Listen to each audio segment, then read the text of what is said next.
大家好，本人係澳門市民曹志賢，我分享對一帶一路嘅見解同關心，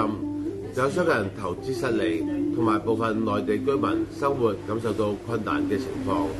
呢啲確實係發展過程中需要正視嘅問題。任何大型國際合作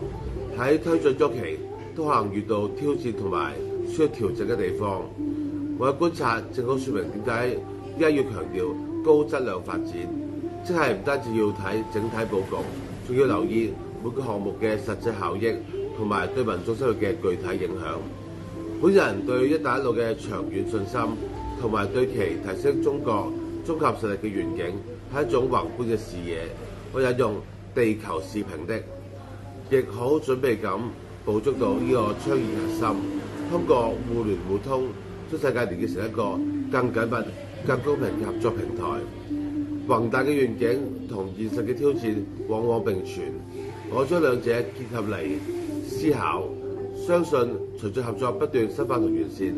最終嘅困難會逐步得到解決，最終實現共商共建共享目標。多謝大家聆聽。